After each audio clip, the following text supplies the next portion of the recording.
இன்றே டவுன்லோட் செய்து உங்கள் ஃபேவரட் ஷோக்களை என்ஜாய் பண்ணுங்க. அண்ணா, எங்களை வர சொன்னீங்களா? பத்மா, தேர்தல் நீ தோத்ததுக்கு நானோ விசாலாட்சியோ சிவாவோ காரணம் இல்ல, நீ தான் காரணம். நீ எனக்கு செஞ்சு கொடுத்த சத்தியத்தை மீறி பதவியை வச்சு பணம் சம்பாதிக்க நினைச்சது உன்னோட தப்பு. மேகலையோடு சேர்ந்துக்கிட்டு வடக்கு தெற்காரங்களை கைது பண்ண வச்சு ஓட்டு போட விடாம சதி பண்ணி ஜெயிக்க நினைச்சது ரெண்டாவது தப்பு. நீங்க தப்பு பண்ணலையா அண்ணா? சொல்லுங்க, நீங்க தப்பு பண்ணலையா? அத்தை, என்ன என்ன பேசுறீங்க? அப்பா என்ன தப்பு பண்ணாரு? துளசிய வேட்பாளரை நிறுத்த முடிவு பண்ணாருல்ல, அத வீட்லயே சொல்லிருக்கணும். நாமினேஷன் பண்ற இடத்துல வந்து சொல்லி எல்லாரையும் அவமானப்படுத்திருக்கீங்க. மாமா, அத நீங்க வீட்லயே சொல்லிருக்கலாமே. நாமினேஷன் பண்ற இடத்துக்கு வர வச்சு துளசி நிக்கிறான்னு சொன்னது தப்பு இல்லையா? அதுக்கு ஒரு காரணம் இருக்கு. வீட்டுல வச்சு சொன்னா எல்லாரும் சண்டை போடுவீங்க. குடும்பத்துக்குள்ள தன்னால எந்த பிரச்சனையும் வேண்டான்னு துளசி ஒதுங்கி இருந்திருப்பா. அதனாலதான் சொல்லல. ஆனாலும் அதுக்காக நான் மன்னிப்பு கேட்டுக்கிறேன். சரியா? சரி, இப்ப எதுக்காக எங்களை கூப்பிட்டீங்க மாமா? விசாலாச்சி, என்னங்க? இத பாரு ரம்யா, உனக்கு நாங்க மாப்பிள்ளை பார்க்க போறோம். நான் உன்னை கல்யாணம் பண்ணி வைக்க சொல்லி அடம் பிடிக்கலையே. ரம்யா, நீ அடம் பிடிக்கல. ஆனா கல்யாண வயசு ஆகுது இல்ல, கல்யாணம் பண்ணிதான் ஆகணும். இத நீங்களா சொல்றீங்களா இல்ல வேற யாராவது சொல்லி கொடுத்து சொல்றீங்களா? கல்யாண வயசு வந்துருச்சு இல்ல, கல்யாணம் பண்ணி தானே ஆகணும். நான் எதுவும் தப்பா சொல்லல. சிவாவை உனக்கு பிடிக்கும். உண்மையா நீதான் அவரை கல்யாணம் பண்ணிருக்கணும். ஆனா அது நடக்கல. அதுக்காக நீ கல்யாணம் பண்ணிக்காம இந்த வீட்ல இருந்தா தப்பு இல்ல.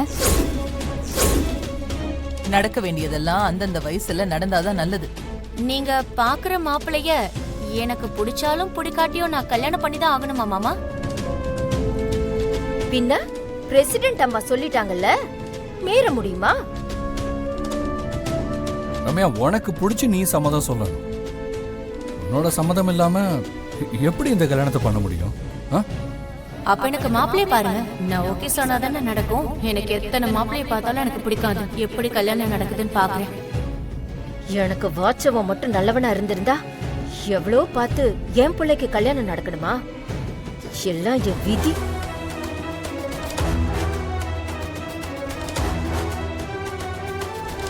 வாடி.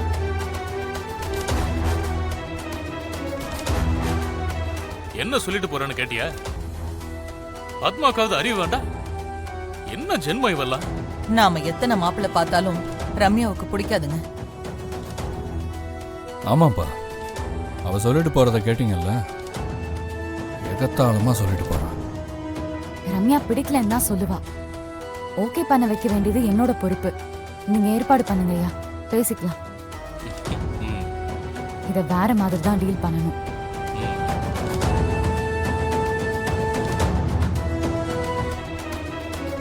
ஆனா திறக்க வேண்டிய நகைப்பெட்டிய ஸ்டடி பண்றதுக்கு 2 நாளாவது ஆகும். ஏதாவது சொல்லி உங்க குடும்பத்துக்குள்ள கெஸ்டா வச்சுக்க முடியுமா? ஐயோ, என்ன பேசுற பிரதர்? கெஸ்டா வச்சுக்கிட்டா நாங்க 2 பேரும் மாட்டிப்போமே. பிரச்சனை இல்ல, கெஸ்டா தங்க வச்சுக்கலாம். ஏய், யாருன்னு கேட்டா என்னன்னு சொல்லுவ?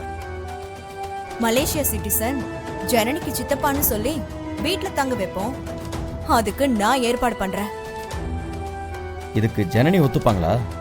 என்ன சொன்னா ஜனனி ஒத்துப்பான்னு எனக்கு தெரியும். ஏதாவது ஒரு கதையை சொல்லி ஜனனிய வச்சு அப்பாவுக்கு அவரை அறிமுகப்படுத்திடலாம். நேரடியா நாம் இதுல சம்பந்தப்பட்டா ஒருவேளை நாளைக்கு இது தப்பானா கூட ஜனனி மேல பழிய போட்டுட்டு நாம தப்பிச்சுக்கலாம். முடியும்ல? முடியும். அப்புறம் என்ன, லாக்கரை வர வச்சிட வேண்டியதுதான். எந்த ஊருக்கு திருட போனாலும் அந்த ஊர் கோயிலுக்கு போய் ஒரு பூஜை பண்ணிட்டு தான் திருடுவார் அவரு. நான் அவரை கோயிலுக்கு வர சொல்றேன். நாம எல்லாரும் லாக்கரை கோயில்ல சந்திக்கலாம். சேது, உங்களை நம்பிதான் நாங்க போறோம். என்கிட்ட விட்டுட்டீங்கல்ல, நகை கிடைச்சதா வச்சுக்கோங்க. வரோம்.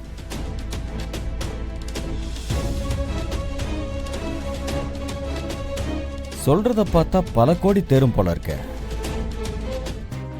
இறைவா, இந்த லாக்கரை என்ன செஞ்சாலும் அதுக்கு நீ தான் துணை இருக்கணும். நீ இன்றி நான் இல்லை, நான் இன்றியும் நீ இல்லை.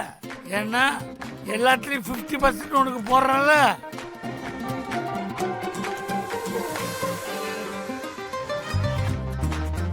எல்லாமே பொருளாதாரம், பொருளே ஆதாரம்.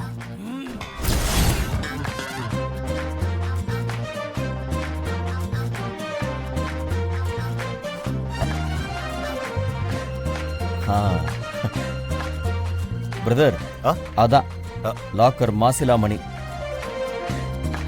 ஓ ஓ உண்மையை சொல்லணும்னா மாசில்லாத மணி. பெரிய பக்திமான், கொடுத்த வாக்க தவறவே மாட்டாரு. சரி வாங்க போய் பார்க்கலாம். பூல வாசனையே வரல, இதுவும் கலப்படமா? ஐயா வணக்கம் ஐயா. இருக்கட்டும். நான் சொன்னேன்ல அது இவங்க தான். வணக்கம் நல்லது, வணக்கம் நல்லது. நான் கடவுளை சுத்தி வரணும். நீங்க என்ன ஃபாலோ பண்ணீங்கன்னா பேசிட்டே சுத்தி வரலாம். நம்ம டீலையே முடிச்சிடலாம். Follow me. வாங்க போலாம். சேர்த்து சொன்னான், குடும்பத்து பாரம்பரிய நகையை திருடணும்னு. அடுத்தவங்க பொருளை திருடுனா திருட்டு, உங்க வீட்டுல நீங்களே திருடுனா அது திருட்டாகாதுல்ல. திருட்டாகாது, ஆனா துரோகம். ஓ, அப்படி பண்ணா கஷ்டம் வருமோ? கஷ்டம் இல்ல, குஷ்டம் வரும். திருட்டு சட்டப்படி குற்றம், பாவம், துரோகம். எனக்கு தொழில் திருட்டு. உங்க குடும்பத்துல 2 நைட்டு இருப்பேன், அதுக்கு மேல என் கால் சீட்டு இல்ல. 10 வருஷமா நான் அசைவம் சாப்பிட்றதே விட்டுட்டேன். அதனால நான் இருக்கிற 2 நாளும் மொத்த குடும்பமும் சுத்த சைவமா இருக்கணும். அது ரொம்ப முக்கியம். ஒரு நாளைக்கு 2 நேரம் பூஜை பண்ணுவேன். அதனால நான் இருக்கிற வரைக்கும் இந்த வீட்டுல யாரும் குடிக்க கூடாது. குடிச்சா என்ன ஆகும்? நீங்க குடிச்சா நான் டெமிட்டாயி நானும் குடிச்சிட்டு எல்லாத்தையும் உளறிடுவேன்.